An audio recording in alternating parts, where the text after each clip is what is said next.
Yeah. Anyway, Wulio was a big key. Actually, he was the main tool in getting me to go to the mountains. And when I told you I saw this man talking to somebody, it was Wulio. This mountain guy was talking to, and Wulio started to explain to me the situation in the mountains, and all the ministries are here, but nobody's up there. And if you can do something, that would be great. Anyway, he got me up there, and we've been best friends. He's been to Canada, and what he's going to tell you tonight, we were able to take him home, and I went back to get my wife and Ben after 7 months of being away from him. So, okay, do you want to go ask your mommy for some water? Okay. Anyway, so he's seen Canada. It's the first time he's been out of his country, and he saw a lot of different things, and we're going to put that to again help Gran Guave. Now he sees how North America is, and he's got a goal to change Gran Guave into hopefully similar. He's a born again believer. He's a pastor, and he loves the Lord. And him and I, we're all on the same team there, and we just want to see His glory be shone here in this town. And so he's going to give you his testimony and tell you what he's about, and so leave it up to you now, brother.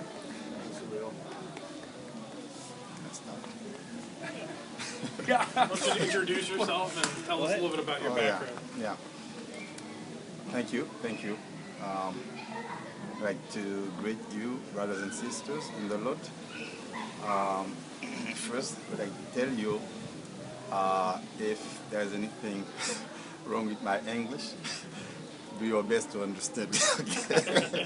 Yeah, sometimes I miss some words, but anyway, I'm gonna try. Yeah, my name is Wulio. I was born here in town. I never moved. I've been here for like 36 years. So I know the town, I know the community, and then people, they know me as well.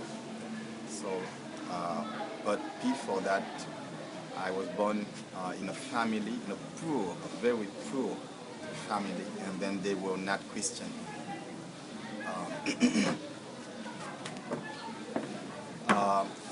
I was 8 years old. I haven't gone to school yet. There's a mission group that came in town. Actually, it's Lifeline Christian Mission. So they started a school, a Christian school. That time I went to school because you didn't have to pay anything to go to school. So I went there. The only thing they required, if you are in the school, you have to come to church. That's the only thing they required that time. I didn't go to school. That doesn't mean I didn't want to, but that meant that my parents, they couldn't afford to send me to school. So you can imagine how bad the situation was. So my family, my parents, they were practicing voodoo stuff. So my father, he wasn't really a voodoo priest.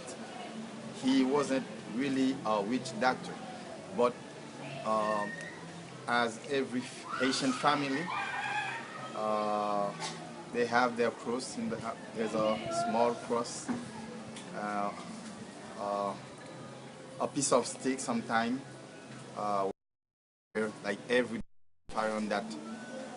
If anybody comes to the yard, you already know where you are. You know that those people, they are practicing voodoo. This is where I was living with my family. Every certain time in the year, they had to do a certain ceremony, sometime to protect the child and the children, or sometime to protect the whole family. So there's something anyway. But there was a problem with my mother. Every time she was pregnant, there was how do you call that? A miscarriage. Yeah. So she couldn't have any baby.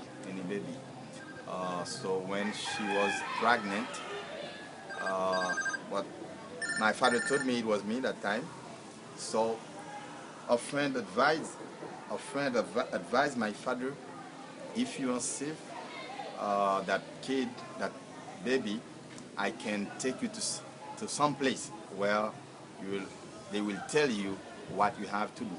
So they took my father to a witch doctor far in Laguna, it's an island. Yeah. So he went there, and then that witch doctor, he said to my father, okay, you're lucky you came. Your wife, she's pregnant. She's gonna have a boy. She's gonna have a boy, but that one will be special. That one will be special. This is what you have to do. So that time he gave my father a portion. I don't know if that makes sense. Yeah, something to use on yeah, to make sure. And then he said, don't worry, uh, that boy, he will be a boy. He will be a boy first, and then he'll be a special one. This is what he said to my father. He said, don't even be afraid about other sources or luga. We call them luga here, It's a because lower version of a witch yeah, doctor. exactly. My mother, she lost like 5 kids before she. You can imagine the situation. So they were so worried about that. That's why my father, he agreed to go there. So that's the beginning of my of the situation.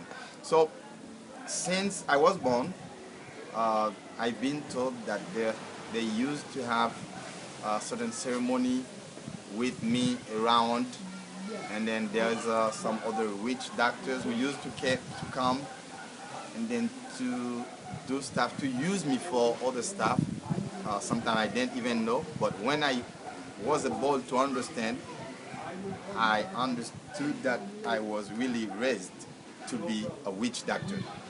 And then I really loved the idea to being a witch doctor, you can understand.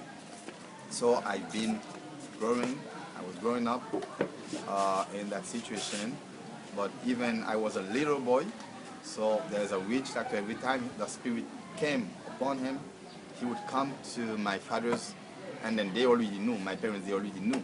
So he would come and then took me, sometimes used me, because the spirits, I didn't even know if I was chosen by the devil. And then this is what the witch doctor meant when he said he will be a special one.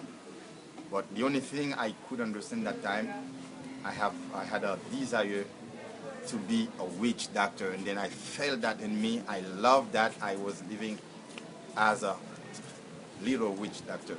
So when the guy he has a spirit on him, he would come, took me, and then put some stuff under my skin. I didn't even feel. It didn't hurt. You understand? It didn't. A hook? Yeah, Very- yeah, something. Yeah. So yeah, that was the situation. But one day, when Lifeline they came, opened that school, I went to, and I was so intelligent. I was so clever. The teachers, everybody, they loved me. But one time, as I told you, they ask you to come to church. So one day, there is my Sunday how do you call that? Sunday school. Yeah, Sunday school. The teacher, he was speaking. He was telling that an adult can be saved, can be lost. A child can be saved, can be. So that was his teaching that time. And then he said, you can go to heaven, even you're a little boy, you can go to hell too. So he explained what the hell, they had some pictures to it, to tell. So I felt a little bit afraid about that. After that, he invited us, uh, if you feel like want to be Christian, to have Jesus as your Savior, come forward.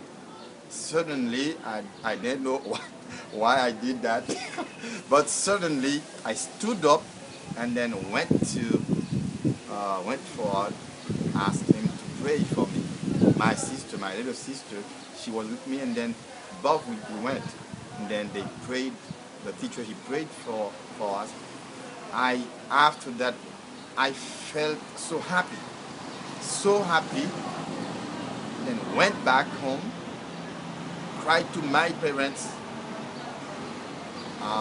Commonly, I would say that here, I accepted Jesus. This is what in Creole, that's Creole when I said. So I said, I accepted Jesus in my life. My father, he went, what? What do you mean? My mother, she was a little bit smooth, but she was so. I said, what are you talking about? I said, no, they prayed for me. This is what they said. I don't want to go to hell. So they prayed. Now I'm going to heaven. Oh, my father, he was so mad. So mad. But one thing that especially let me understand that I was really raised, and then I don't have the word, but I apart for the devil, I would understand that later, but it was every night in my bed. I had a lady. A lady, she dressed black. That was every night in my bed. She came and then spent all night with me.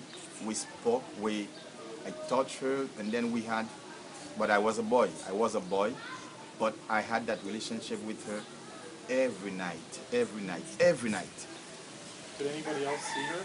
No, nobody else. Only me. But we became really very close, very friends, and then but I could touch her. How old were you? By the time, let's say 9. Yeah, 9. But before that, Yeah, he could. It was like a real person. yeah, Nobody I else could, was I seeing her. could touch her. What did your parents think about her? One day knew my father especially, and then I thought my father, he knew about it, but he never talked because in that situation, this is something like I would say common. Yeah. People, they know what does that mean. Sometimes it could be 3 ladies. But in my case it was 1. But in voodoo area, people, they know. Every witch doctor who would listen to me, he will tell you exactly this is what happened. So And you used to dance with her and have relations exact. with her? Yeah, exact. But after that, I knew what that meant. I knew everything after, but by the time that was happening, I didn't really understand. But I saw me in that situation. I felt so comfortable. And then she was a friend. If a night she did come, I felt bad. Understand? So when I became Christian, that time when they prayed for me, I can tell you I never saw her till I decided to be baptized. She disappeared. So She stopped appearing. yeah, when I heard about baptized, so I decided to be. The day I got baptized, she came back. And then she said, Wulio, don't do that to me. But that time it wasn't Wulio. I had another, you were talking about a middle name. Jocelyn. Yeah, Joacin. Yeah. But it was they have in Catholic Church what some saints, they call them Joacin. It was a kind of name. That was my voodoo name, you understand? Yeah. Joacin. At that time she said, Joacin, don't do that to me. Please, don't leave me. And then she was in tears. Don't leave me, don't leave me. And then I answered, no, I can't, I have to. I can't stay with. And then she was so sad. Joacin, do not do that to me. Please don't leave me. If you agree to stay with me, I will make you rich. You will have a lot of money. when she was speaking about money, considering my situation, I can tell you, I can remember that I felt sad because I wanted to have money. I wanted to have money. And then she said, if you agree to stay with me, I will give you a lot of money. You will be rich. Please stay with me. But anyway, I was strong. I said, no, I can't. I can't. Then she said, okay, listen, this is the deal. If you agree to stay with me,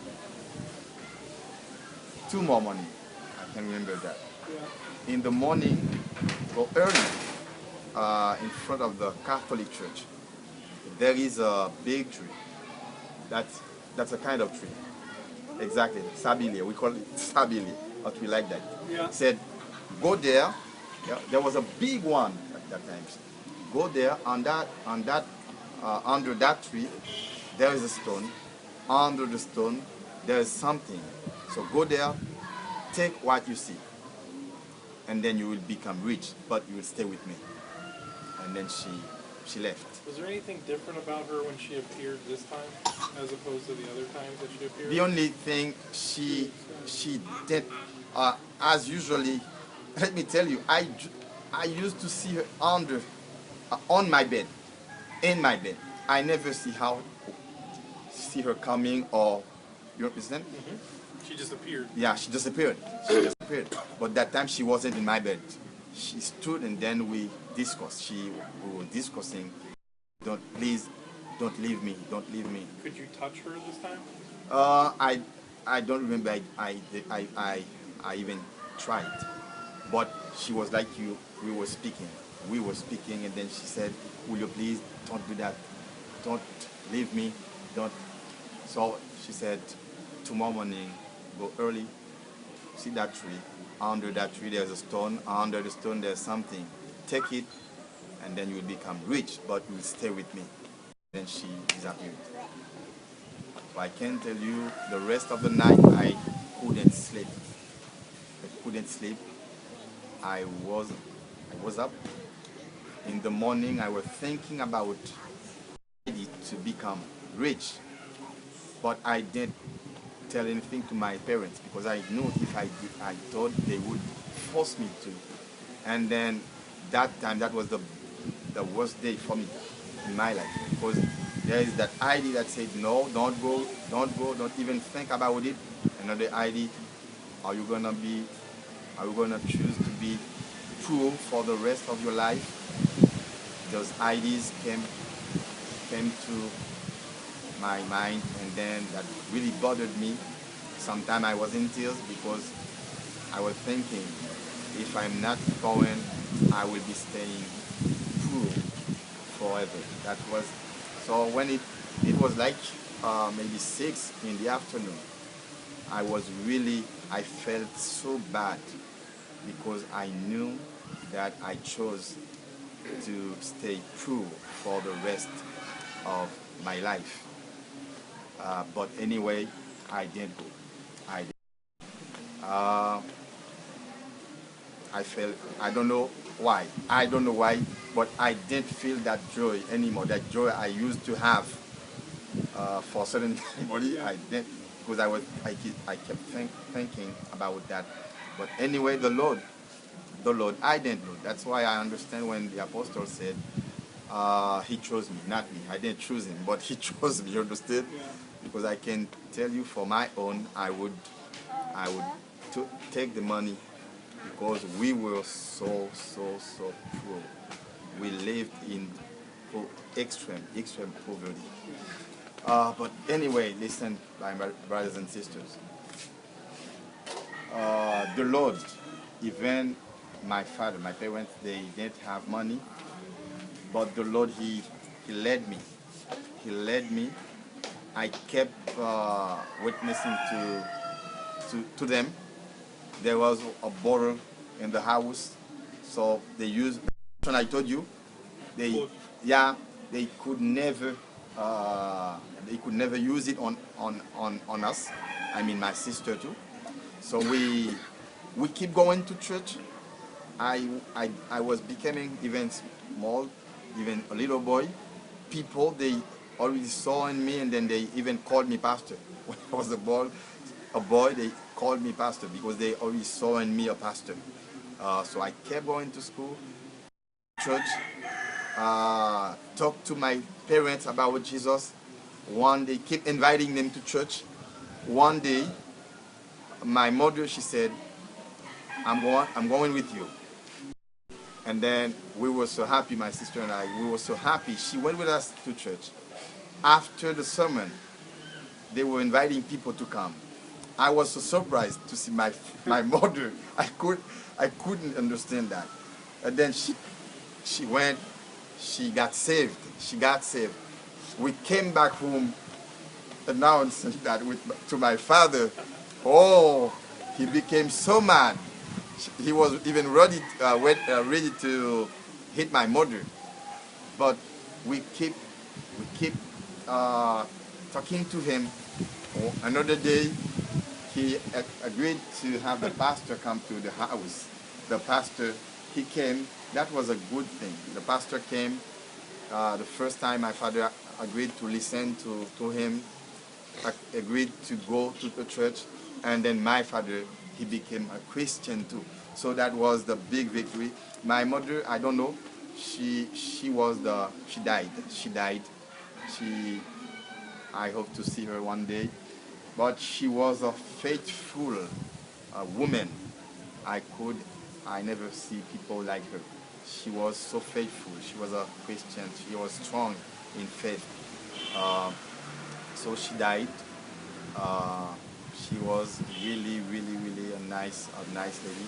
But anyway, the rest of the history, and then the interesting part of it.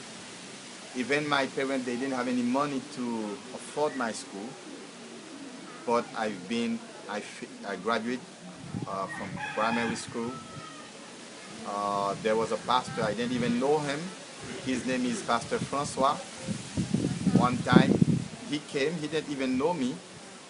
I was crying that time because my father said, after your primary school, you have to go and then learn something, like manual thing. Trade, yeah. And then I felt so bad about that, I was crying.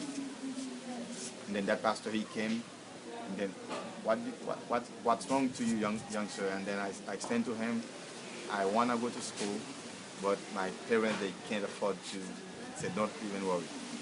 And don't worry, I will. The guy, I didn't even know him.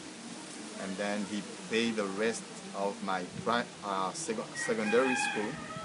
When I got finished high school, a lady I didn't even know. She's from the state. Her name is Mary Cable. I didn't even know her, but I have a friend, Pastor Franz. Yeah. He married an American. That lady, she said, Wulio, don't even worry, I'm going to talk to a friend in United, in America, try to see if she can support you. And then she agreed to pay. But at my third years in theology, that lady, for a certain reason, I don't know, but she had a problem with that lady. Yeah. That lady who introduced me to her, she decided not to continue. That was another step. I consider all of that as some, I don't know, some test. But anyway, I felt so bad, and then I prayed a lot. I said, remember, I made a choice. I made a choice to follow you.